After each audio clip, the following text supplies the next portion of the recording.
नमस्कार, ओम शांति आप सब श्रोताओं को। आपका स्वागत है आपके ही यूट्यूब चैनल पर, जहां पर हम वरदानों की बातें करते हैं। और आज नव वर्ष के नए दिन पर 1 तारीख को आपको परमपिता परमात्मा एक नई दिशा दिखाते हैं, ताकि आप उनसे ज़्यादा जुड़ें और दुनिया के प्रलोभनों से, दुनिया में जो आकर्षण है, रंगी चंगी दुनिया, माया की दुनिया जिसको कहते हैं, उससे आप बचे रहें। ताकि मुक्ति के टाइम पर, या कहें महाकाल के टाइम पर, या कहें कयामत के टाइम पर, जो कि कुछ ही सालों की बात है, उस समय ऐसा ना हो कि परमात्मा कम याद आए और लोग ज़्यादा याद आए, धन दौलत ज़्यादा याद आए, व्यक्ति ज़्यादा याद आए, कि दुनिया में क्या करना था, क्या अचीव करना था, वो ही याद रह जाए और भगवान याद ही ना आए। तो देखें परमात्मा आज के वरदान में कहते क्या हैं।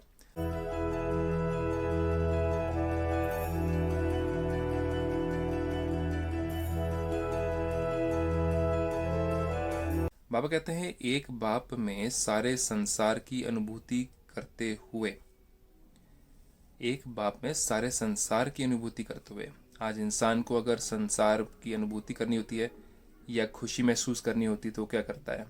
वो या तो चीज़ें खरीदता है, चीज़ें इकट्ठी करता है, या दुनियावी प्राप्तियां करता है, दुनिया में संबंध बढ़ाता है, और साथ ही साथ अपना नाम मान शान कमाने की कोशिश करता है। लेकिन परमात्मा कहते हैं, वो तो दुनिया के अनुसार, दुनिया की आंखों में आप ऊंचे बन गए, लेकिन मेरी आंख में कैसे ऊंचे बनोगे आप? तो एक बाप में सारे संसार की अनुभूति करते हुए निरंतर एक की याद में रहने वाले सहज योगी भवा। योगी का अर्थ मतलब जो कि परमात्मा के साथ में उसकी सांसों सांस उसकी याद जुड़ी रहे, कर्म करते हुए भी, बातचीत करते हुए भी, खाते पीते भी, हर तरीके से परमात्मा की याद आए। तो देखें इसको विस्तार में परमात्मा कैसे समझाते हैं। बाबा कहते हैं, सहज योग, सहज योग का अर्थ ही है एक को याद करना। इजी योग कहो या सहज योग कहो इसको, इसका अर्थ है एक को याद करना। एक बाप दूसरा ना कोई। अब दूसरा कौन हो सकता है? या तो कोई व्यक्ति हो सकता है, या तो कोई पदार्थ हो सकता है, या तो कोई चीज़ हो सकती है। हर आत्मा आज किसी न किसी चीज़ में फंसी हुई है। हर आत्मा का मन बुद्धि या तो व्यक्ति में फंसा हुआ है, या अपने रंग रूप में फंसा हुआ है, या धन दौलत में फंसा हुआ है, या अपनी प्राप्तियों में फंसा हुआ है, या लोग क्या कहेंगे इसमें फंसा हुआ है। तो ये सारे हैं कलयुग के मायावी जाल।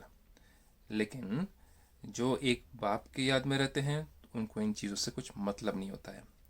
तो तन मन धन सब तेरा, मेरा नहीं। वैसे भी कहा जाता ना, कह तो बहुत आसानी से देते हैं हम कि सब कुछ भगवान का दिया हुआ है, लेकिन क्या हम भगवान का दिया हुआ चीज़ जो है उसको हम भगवान के लॉज के अनुसार, जो कहते हैं कर्मा के लॉज, या कहो आप विजडम कहो, आध्यात्मिकता के अनुसार के हम उसको इस्तेमाल करते हैं? चाहे वो तन ही हो।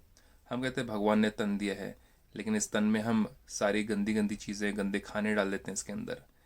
फिर कहते हैं मन भगवान का दिया है, मन के अंदर औरों के साथ में ईर्ष्या करना, घृणा करना, औरों से नफरत करना, है ना, ये सारी चीज़ अपने मन के अंदर संकल्प ले आते हैं। धन की बात करें तो ऊंच नीच की बात हो जाती है। कहते हैं भगवान का सारा धन दिया हुआ है, लेकिन धन को हम गलत जगह लगा देते हैं, गलत धंधों में लगा देते हैं। तो परमात्मा कहते हैं, फिर तो तुम कहते तो बहुत आसानी से हो, सब कुछ आपका दिया है, लेकिन चलाते हो अपने मन के तरीके से, अपनी इच्छा से चलाते हो, वो तो गलत हो गया ना। तो आप कहते हैं तन मन धन सब तेरा, मेरा नहीं, है ना। ऐसे ट्रस्टी बन। क्या बनना है हमें? ट्रस्टी बनना है। डबल लाइट रहने वाले ही सहज योगी हैं। अगर हमने अपने अनुसार चलाया, अपने मन के अनुसार तन को चलाए, जो खाना पीना हुआ अपने मन के अनुसार किया, मन मर्जी से किया, या मन के अंदर जो संकल्प है, लोग तो ऐसे ही सोचते हैं तो हम भी ऐसे ही सोचेंगे। लोग कलयुग में सर्वाइव करने के लिए ऐसे ही करते हैं तो हम भी ऐसे ही करेंगे। उस तरीके से किया, धन को गलत जगह पे लगाया, तो परमात्मा कहते हैं तो सारा बोझा कर्मों का तुम्हारे ऊपर बढ़ता जाएगा।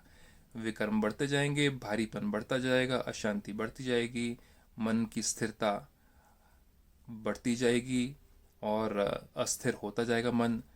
तो परमात्मा की याद कैसे आ पाएगी उस समय? तो मन जितना भारी होगा, उतना ही परमात्मा दूर होता जाएगा। सो ऐसे ट्रस्टी बन डबल लाइट रहने वाले ही सहज योगी हैं। ट्रस्टी वो होता है जो कि ट्रस्ट के लॉज के अनुसार उस चीज़ को या उस कार्य को पूरा करता है। तो परमात्मा कहते हैं, तुमने भी तो कहा ना सब कुछ आपका दिया हुआ है, तो फिर मेरे अनुसार चलाओ इसको। मन को मेरे अनुसार चलाओ, तुम्हारे धन को मेरे अनुसार चलाओ, तुम्हारे तन में जो तुम करते हो, खान पान करते हो, वो भी मेरे अनुसार करो। वो क्यों नहीं करते? तो क्यों? उससे क्या हो जाएगा, हम लाइट हो जाएंगे मन से, तन से, धन से भी। तो हमारे पाप कम होते जाएंगे और पुण्य बढ़ते जाएगा। तो बाबा कहते हैं एक को याद करना।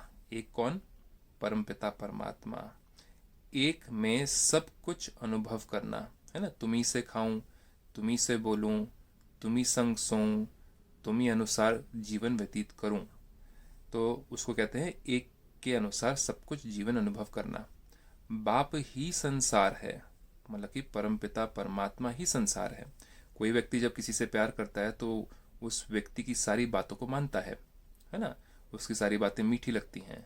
तो उसी का तरीके से परमात्मा कहते हैं अगर तुम्हारा मेरे साथ प्यार है तो तुम मेरी बातों को मानो, सब कुछ मैं ही तुम्हारा संसार बन जाऊं। तो बाप ही संसार है तो याद सहज हो गई। कोई अगर प्यारा होता है तो उसको याद करना मुश्किल थोड़ा ना होता है।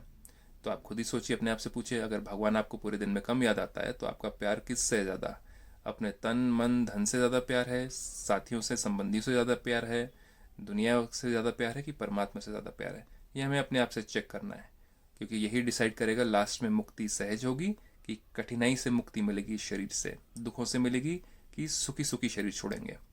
फिर बाबा कहते हैं एक को याद करना, एक में सब कुछ अनुभव करना, बाप ही संसार है तो याद सहज हो गई, मतलब कि परमात्मा को याद करना सहज हो जाएगा। आधा कल्प मेहनत की, अब परमात्मा याद ले लाते हैं। परमात्मा हमें ब्रह्मा कुमारीज में हमारे पूर्व जन्मों का ज्ञान देते हैं कि बच्चे तुमने कई जन्मों से भक्ति करी है, ये तुम्हारा ये लास्ट जन्म नहीं कि तुम भक्ति कर रहे हो। तुम 63 जन्मों 63 बर्थ से तुम भक्ति करते आ रहे हो, जब से तुमने पाप करना शुरू किया है। और हर जन्म में तुमने मुझे पुकारा, मुझे ढूंढा, लेकिन मैं तुम्हें नहीं मिला। मिलूं भी कैसे? जब तक मेरा धरती पे आने का टाइम नहीं होता है, जब तक मैं रिवील नहीं करता हूँ अपने आप को, जिसको कहते हैं रेवलेशंस, बाइबल में कहा गया रेवलेशंस। तो जब तक मैं अपने आप को रिवील नहीं करता हूँ धरती पे आकर के, मैं कौन हूँ, कैसा दिखता हूँ, कहाँ रहता हूँ, समय कौन सा चल रहा है, तुमने कितने जन्म लिए हैं। कहा जाता है ना, हे अर्जुन तुम अपने जन्मों को जानते नहीं हो। तो परमात्मा वाकई हमें जब तक बताते नहीं कि हमने कितने जन्मों से भक्ति करी है, तब तक हमारे मन के कपाट, बुद्धि खुलती नहीं है। तो इसी तरीके से बाबा कहते हैं आधा कल्प मेहनत की, मतलब कि हमने मेहनत बहुत करी, तीर्थ करे, जप किया, तप किया, संन्यास लिया हमने कई जन्मों में। परमात्मा कहते हैं लेकिन फिर भी मैं तुम्हें मिला नहीं। तो अब तो परमात्मा ने अपना परिचय दे दिया है। तो बाबा कहते हैं आधा कल्प मेहनत की, अभी बाप मेहनत से छुड़ाते हैं। अभी हमें दर दर ठोकरें नहीं खानी है, तीर्थ नहीं करना है। परमात्मा कहते हैं सबसे ऊंचा तीर्थ तो परम धाम का है, कि मुझे परम धाम में अपने आप को आत्मा समझ करके याद करो।